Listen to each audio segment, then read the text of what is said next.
건설노동자TV 알아서 남진아를 진행하는 이영은 노무사, 송경민 노무사. 현장에서 열심히 일하시는 우리 건설노동자들에게 안전과 행복을 기원하며 인사드리겠습니다. 반갑습니다. 반갑습니다. 지난 시간에 이어서 건설 현장의 공휴일 유급휴일 제도에 대해서 오늘 한번 얘기해 보도록 하겠습니다. 네. 예. 공휴일을 쉬면 좋겠지만 회사 사정상 일할 수밖에 없는 이러한 사정이 있을 때 이제 출근해서 일하시게 되는데 네. 이럴 때 그날 임금은 어떻게 계산되는지 한번 이영근 노무사님께 여쭤보겠습니다.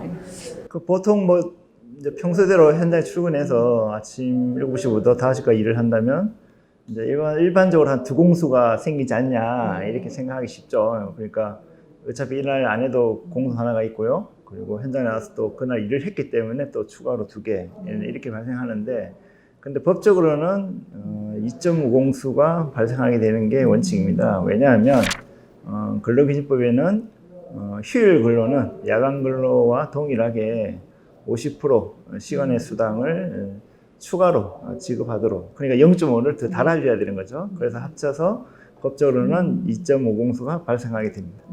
대부분의 그 건설 노동자분들이 하루 일당이 8시간을 기준으로 한 통사임금이 아니라 주휴수당 이런 수당들을 포함한 포괄일당으로 규정되어 있잖아요. 네. 그러면 포괄일당 기준으로 해서 2.5공수를 아까 계산하는 방식을 말씀하시는 걸까요?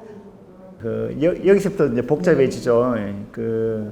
이제 건설 노동자들이 이제 하루 일당이 하루 8시간에 대한 대가, 네. 그러니까 거기다 이제 기본 일당만 받는다면 이제 공휴일 날 쉬었을 경우에는 1공수, 또 공휴일 나와서 평소대로 일했을 경우에는 2.5공수, 이렇게 간단하게 계산하면 되는데요.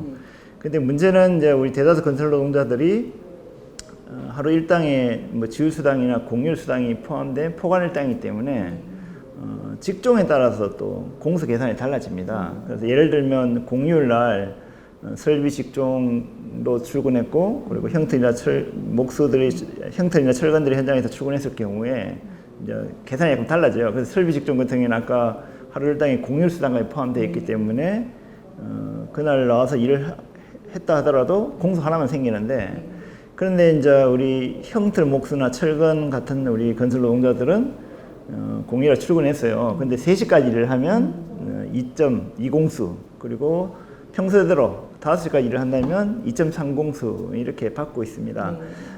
근데 아까 이야기했는데 원래 평소대로 일했으면 2.5공수가 원칙인데, 근데 2.3공수를 받아가는 이유가 이제 근로기준법에는 그 0.5공수, 그러니까 시간의 수당의 발생 기준이 기본 일당을 기준으로 하고 있어요. 그래서 지금 철근업체와 노조와 체계는 단체 협약이면 하루 8시간의 기본 일당을 전체 일당 22만 5천원이 아니라 19만 3천원을 잡고 있거든요. 그래서 19만 3천원에 50%가 96,500원이에요.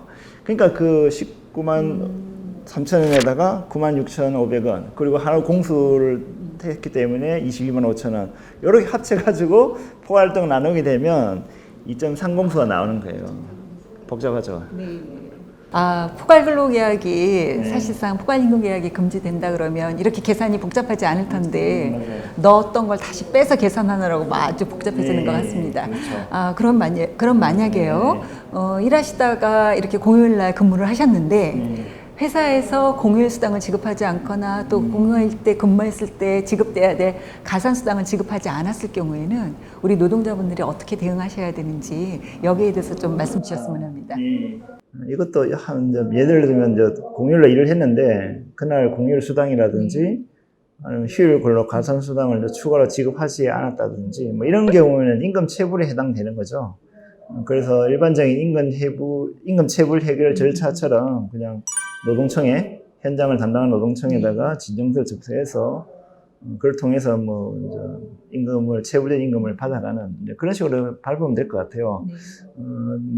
그런데 이제 건설노조 조합원들 같은 경우에는 굳이 그렇게 복잡한 절차가 없이 그냥 팀장이나 아니면 노동조합 간부들한테 이야기하면 요즘은 노조를 통해서 업체에서 전달되면 그런 부분 지적만 되면 또 바로바로 해결이 되더라고요. 그래서 조합원들은 현장에서 바로 그런 문제가 있으면 바로바로 이야기해 주세요. 그러면 이제 빨리빨리 해결될 수 있는 거니까요.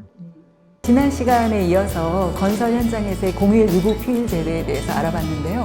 우리 다음 시간에는 그 현장에서 부당하게 해고됐을 때 그런 때는 어떻게 대응하면 되는지 이 부분에 대해서 다시 한번 같이 한번 얘기해 보도록 하겠습니다. 지금까지 청취해 주셔서 감사합니다. 다음에 뵙겠습니다. 다음에 뵙겠습니다.